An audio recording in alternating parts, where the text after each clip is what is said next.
Well, hello, Restoration. I don't usually welcome you to the service and do anything like this for the weekend service, but this week was different because halfway through the message, the battery died. And so I didn't want to just leave you guys hanging with any of that kind of stuff. It was totally my fault. I had the battery charging and then earlier this week, and I never plugged it back in once it was fully charged, and so it started dying, and I didn't check it before I left this morning. So that is completely my fault. But I wanted just to preface this and say, look, halfway through, the camera goes out, and so I will see you right back here, and I will do the rest of the message right from here. So, please enjoy this message, and yeah, church planting is fun. All right. Good morning, Restoration. How's everybody doing? Everybody kind of filtered in a little late this morning. The rain's got everybody down. So I was actually on time. With anybody who knows us, is insane. So it was funny. Last week, Brian made a joke. I don't know if anybody was here. Brian made a joke that every week he asked me to speak, I seem surprised, all right? Because I've spoke every week since we started. But and he's right. I'm always surprised, and I always just pray before we get up here, and I just wing it. So this week I actually planned. Like I called him yesterday, and I said, hey, I want to say something about this, and I want to do this. And he's like, sweet. And then the nostalgia of this morning, you didn't tell me we were singing how great. I mean, come on. Like I'm sitting back here like a little baby boy in school again, and you know, in Sunday school, and Gaither vocal band's music going on over here. Loved every second of it. Are we not blessed? I was thinking this week of how unbelievable my week has been. It's been kind of a little bit of a roller coaster. But I've had so many conversations about Restoration Church and what God's doing here just this week. And not like, hey, I want you to come here, just how thankful people were for what we're doing in this church. We donated, if I get this right, I had my phone. My memory is horrible. Unless it's long term and it's in an argument, my memory is perfect. So it's transparent. That's all I'm saying. So 30 tarps, 14 sleeping bags, and a few coats we were able to donate to the homeless. Is that not amazing? They had one, they had one left. And that's just the beginning. We want to be a part of this community. And it's like, okay, that's 40 and 13. That's a great start. Let's keep going. Like we are so blessed. We're a part of this community. We've been able to love on people. And that's what God's asked us to do. That's what his son did. He just loved people right where they were at. And that's who we want to be like. That's the church that we want to be. And so if you want to partner with us, if you want to do something like that, there's a couple ways you can do that. You can give of your time. You can talk to myself. You can talk to Brian. You also can talk to Belle. Raise your hand, Belle. She's helping with a lot of our outreach stuff and in the community. She's wonderful and amazing. So if you want to talk to her, or you can talk to any of us, and we'll get you in touch with some ways to help in the local community. We can also give of our monies, like with our tithes. If you're in prayer and you feel like you want to donate to our cause, 100% of what you give on a Sunday morning, 100% goes back to the local community, unless it's earmarked for the overhead account. Otherwise, it's going back. We don't keep that money. We want to give it back to the community in any way we can. So if you want to do that, you can go to restorationtc.com. Did I get it right this week? Yeah, look at that. Finally, first time for everything. So if you guys want to bow your heads, we'll pray, and Brian's going to bring the word. Dear Heavenly Father, we thank you for who you are. We thank you that you love us unconditionally. You're so good. You know, the words, how great thou art. Lord, you are so good. And we don't deserve a single second of it. And you give it anyways. And that's crazy. And we're so thankful for that. We're thankful for this building that we get to meet in and the people that you continually bring to us that we get to share Jesus with every week. Lord, I pray that we learn to do this every day of our lives in the communities that we live in. Lord, I pray for Brian this morning. He brings the word. And that your word is spoken. And that's it. In your name, amen. Thanks, Clayton. Well, I've got 32 minutes, and I would blame the worship leader. That's certainly what I'm going to do. I'm going to blame the worship leader. I got to be honest with you guys. I yesterday evening, I went into like this weird funk. My wife will attest to this. I just all of a sudden got really anxious, and I'm not above anxiety in any way, shape, or form. And last night it got the best of me, and this morning didn't go very well either. On the way here, we forgot our masks, and so then my wife got here early, and so she got us masks, and then we do some property management stuff to help, pay our bills and whatever. So we manage these properties for vacation rentals, and I got a text from one of the guests that like they had water leaking somewhere, and it's just like, this morning, right? And then it's like 10 o'clock and two of us are here. And I'm like, you know what? Maybe this is the Sunday that that nobody shows up, And I don't know why I'm telling you this. I just wanted to tell you guys that there are days when I struggle quite a bit, actually. I don't know what I'm doing half the time, it seems like. And I'm sure you guys can relate as well. There's days where you're like, I don't know what I'm doing or how I'm doing it or where I'm going to go or any of that kind of stuff, but we keep showing up. And I think that's the key, that we just keep showing up. Despite what's going on in our lives, despite what's happening, despite what's going around in the world around us, we just keep showing up. I think consistency is something that Jesus is looking for. He just wants us to show up in his presence. Not necessarily, I'm not saying come to church. I am saying come to church. I'm glad you guys are here, but show up in his presence continually on a continual basis. And I'm thinking about it this morning, even just now. I'm thinking, you know what? Probably part of my anxiety yesterday had to deal with, for the last week, I've been trying to do all of this on my own. Just without any prayer support at all.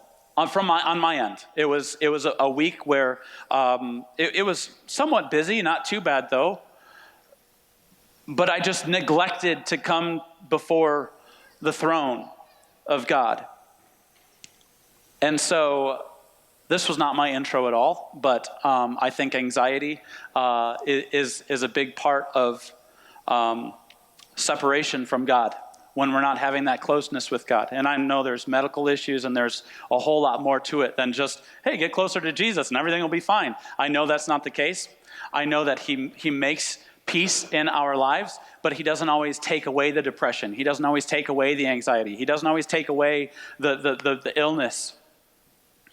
But there's this closeness to him when we continually show up to who Jesus is, when we continually show up into his throne, into his presence.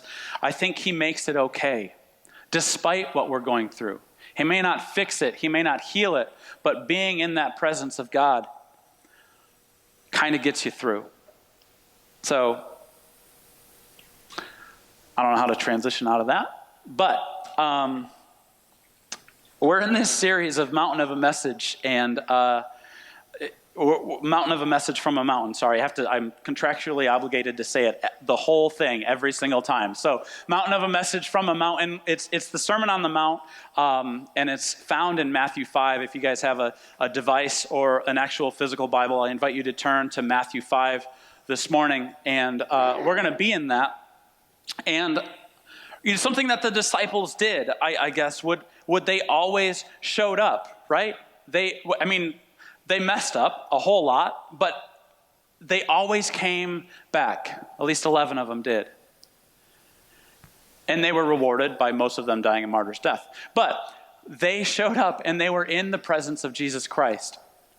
And they showed up and listened to this mountain of a message. Now, we talked about last week a little bit about how this was more of a big group of disciples, not just the 11, but there was a large crowd around them. And on this mountain that he was speaking from, we're going to get into it a little bit more about the geography of it if we have time, so I better continue on. But what Jesus is going to be talking about here this morning for us is that I think we need to continually show up. I think we need to continually show up. When a few of us get together to do a really awesome thing, an awesome thing happens. Like what Clayton was talking about with the tarps for pints. When we showed up here a couple of Thursdays ago and we handed out, or we collected all those tarps and then we handed them out on Thursday, Belle was able to bring them to street outreach, to Goodwill Inn. And the impact that you can ask her later. She loves to talk, and she will talk to you all about what that experience was like. But when people come together to do a brilliant thing, it's amazing. When we all come together for one cause. I mean, look at, there's a few of us here. Several people are missing, but that's okay, because it just goes to show what we can do even when we're just a small congregation.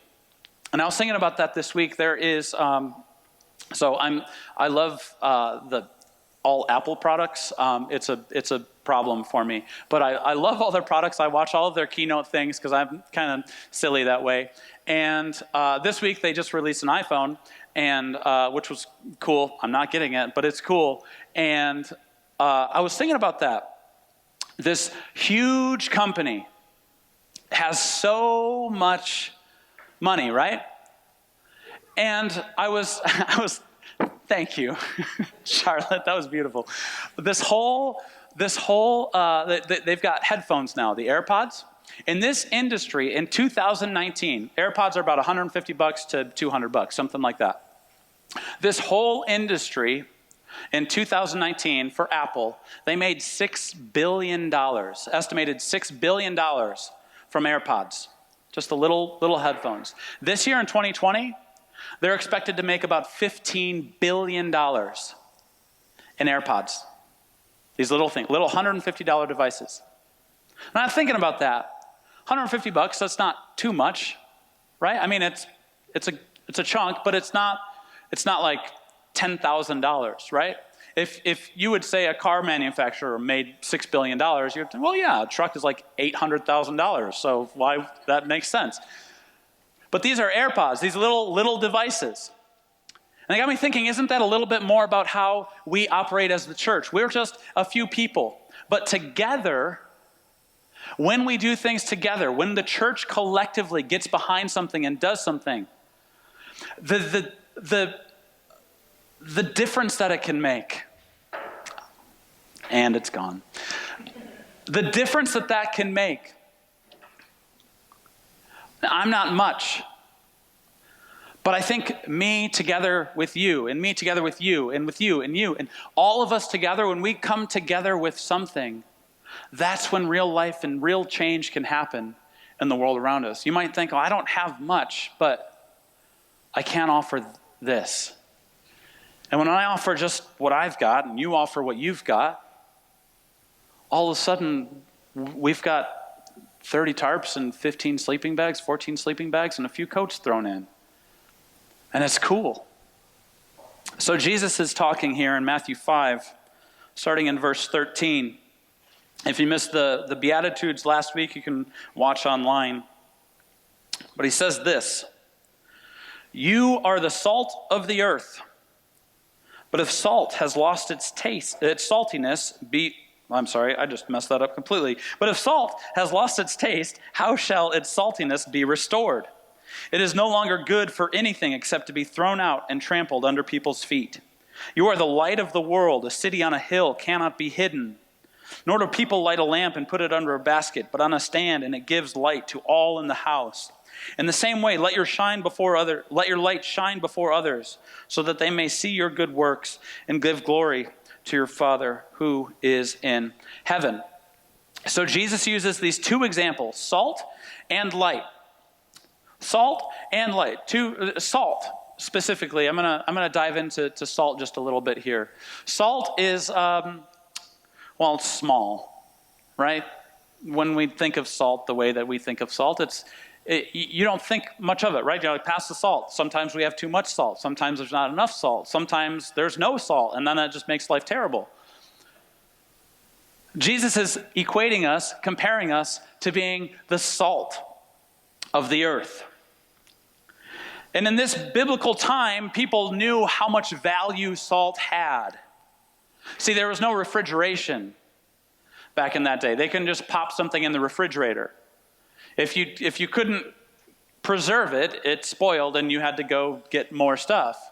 Now we have all of these great technologies where we can, kind of keep stuff in a pretty good, way. I still won't drink milk after the day, but the day on the carton.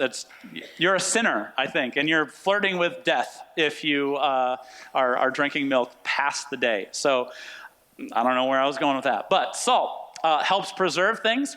Salt is this beautiful object. I don't know what it's called. Salt is an object, I guess. And people in this biblical time, they would know how valuable salt was. It was a very valuable thing, but it was also something that was fairly common. You could come across it. I mean, you could get salt on your own. They lived near the Dead Sea, which, I don't know if you know this about the Dead Sea, there's a bit of salt in the Dead Sea. And you could take some of that and you could do a whole purification process and get some salt if you wanted to. It was a common thing, but it was a very valuable thing. And salt does a few things for us. And here's the point, right? It's very ordinary. It's very common. Salt is. And here's what Jesus, I believe, at least for today, is saying to us here at Restoration, is that God uses the ordinary to accomplish the extraordinary. God uses the ordinary to accomplish the extraordinary. Salt changed how people could preserve food. Salt changed how far people could travel with food. Think about that. They could carry it across a sea if they needed to because of salt. Now, salt does a few things, and I think it's applicable for our lives, but God uses the ordinary to accomplish the extraordinary. I know that because I'm a very ordinary person, and I know that we are all very ordinary people. Not to say that you're not all wonderful and beautiful people. We are. But God uses the ordinary to accomplish the extraordinary.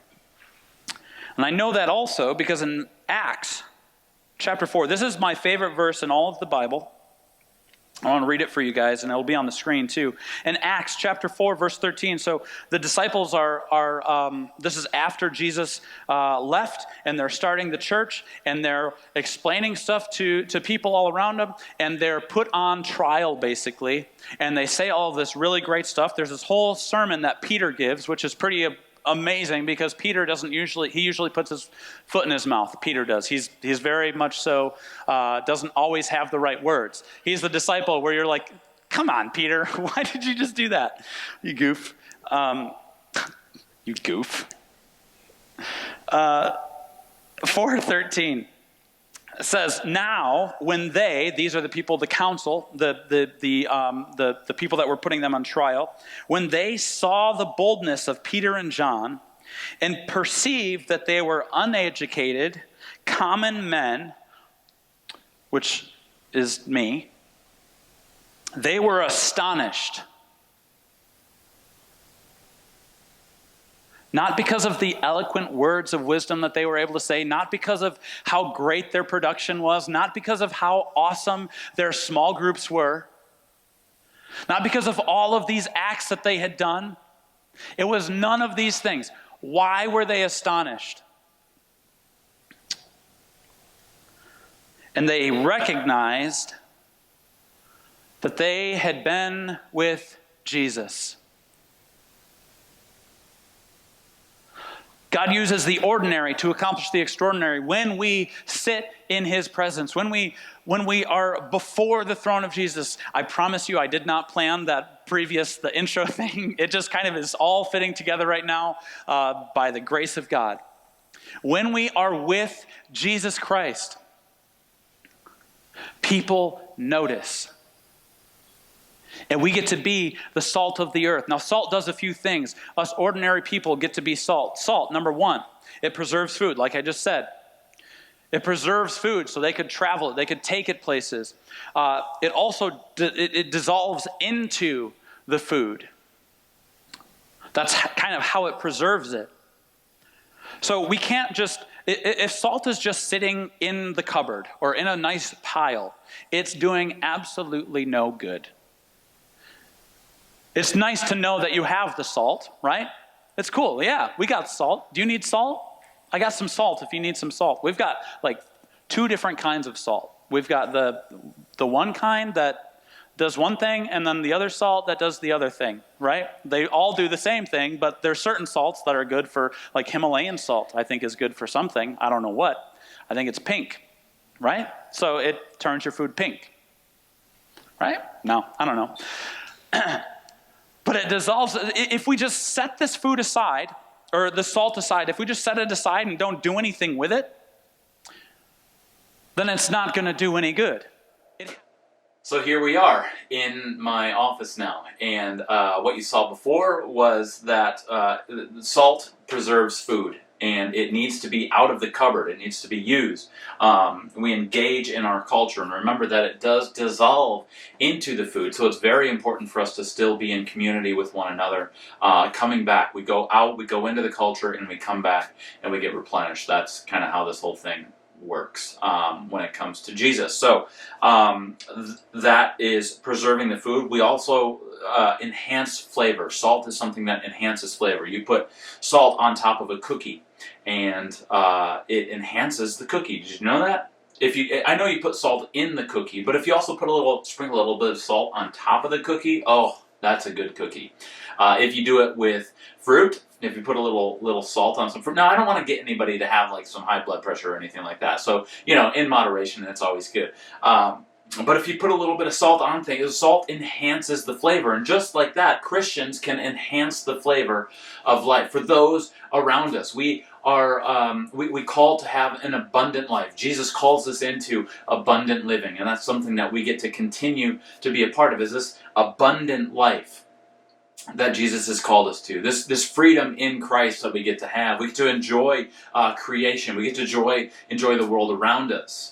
And I think we should be able to do it better than just about anyone else in the world. We should be able to do it purely, so that's good. And we should be able to do it with the proper perspective. Anytime you have the proper perspective in things, it'll make life better. And I think when we hold on to the proper perspective with enjoying, enhancing life, people are going to want to be a part of that, which leads me to the next thing of what salt does, is it makes people thirsty. Right? When they see people that we're living peaceable, we're meek, as we talked about last week, when we're peaceable and when we're meek, people are going to be thirsty for those types of things. People should be thirsty for the way that we live our lives, for the way that we carry ourselves in society, for the way that we carry ourselves on social media, even. We should make people thirsty. And it's not for what we have, but it's for how we live. People should thirst for the way that we're living, if we're living right. And this thirst comes from above. Money doesn't fill us up. We've probably realized that if you've ever had a job, which I'm sure you have, but you understand that even as you continue to get more and more money, it's still, that emptiness is still there. I've heard millionaires, I've not talked to them, but I've heard millionaires talk about how they thought they would be more happy, but they're just not. No matter how much money they have, they're just not happy. We always need more, right? Once you get your first million, what do you need? Another million, right? Once you get your first 100,000, what do you need? You probably need another 100,000. It will not fill you up. People are thirsty for something, and we have the ingredients for what they're thirsty for. Everything is fleeting. Something else that it does is it cleans wounds. Salt cleans wounds. I remember when I was a kid, I stepped on a nail, and it was a rusty old nail, and I had to go to the doctor for it, and they prescribed Epsom salt, which is another kind of salt, and I'm not exactly sure why that's different from any other kind of salt, but it's different. And I was supposed to soak my foot in the salt, and I gotta tell you, my foot was the cleanest it has ever been, probably since, up to that point, and since, that's the cleanest my foot has ever been. Because salt has a cleansing, healing attribute to it. And if we're to be the salt of the earth, that means that we have a cleansing and healing attribute to ourselves as well. And that comes from Jesus Christ. I know that Jesus has cleansed me. I hope he's cleansed you.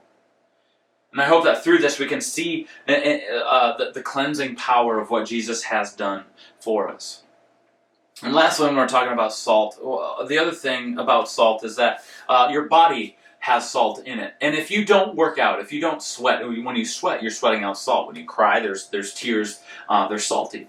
And if you don't sweat, if you don't do any of these things, what happens is you retain water. The salt makes you retain water, and you become bloated, which is kind of a gross word. Like, you say the word bloated, and it's like, oh, I know exactly what that is. Like, sometimes words just, you know how they feel. And that's one of them.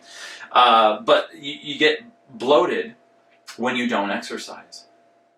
And that's the same thing for the church. If we are retaining all of this salt, if we're not going out into the community, dissolving into the culture, being a part of the culture, showing where Jesus is showing us to go, cleansing the way that Jesus cleanses, then we're going to start getting bloated as a church, and we're going to be good for pretty much nothing. We don't want to be a bloated church. So that's what we want to talk about for salt. And then Jesus also talks being a light into the world, to a city on a hill that cannot be hidden. And when he talks about this, in the location where he was at, Jesus was saying that you are a city on a hill. And in this location, there was... I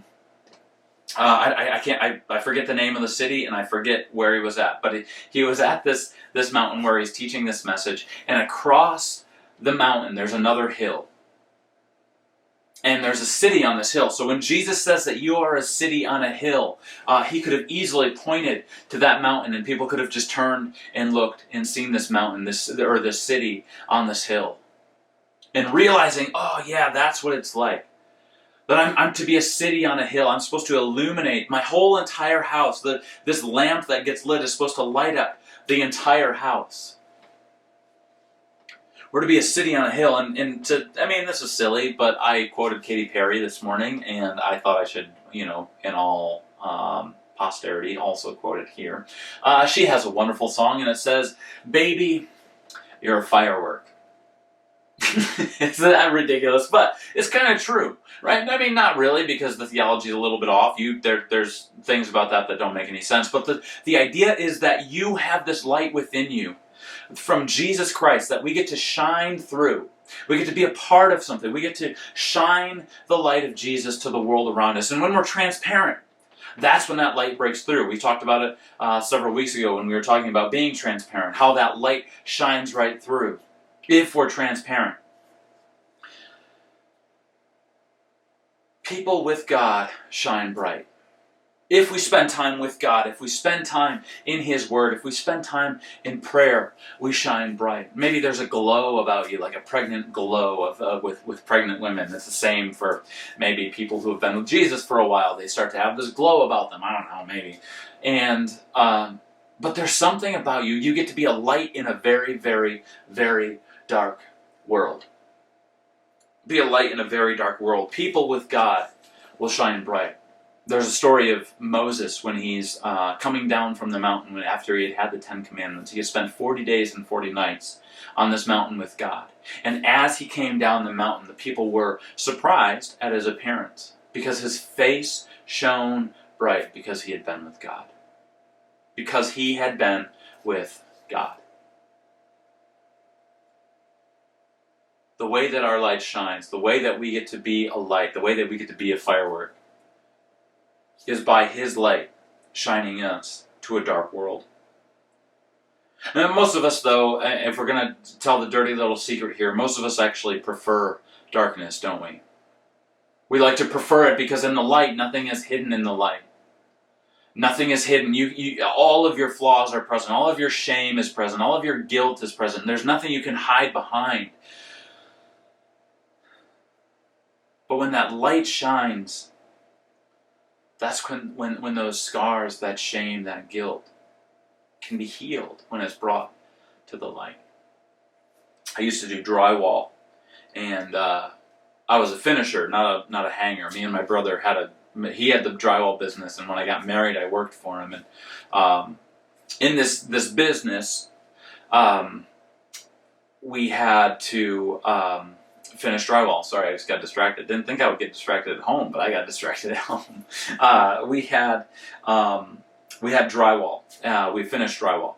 And anytime we had to finish drywall, you'd put the mud on, and then you'd have to sand it and whatever. And when it got time to sanding day for the drywall, when it got time to sand it, we would have to hold these 500-watt lights up against the wall on all these different angles so that we could shine a light on this wall to see where all the rough edges were, so we could sand them down and where all the gaps were, or maybe some little cracks, or maybe there was a mark in the drywall mud that we didn't see before.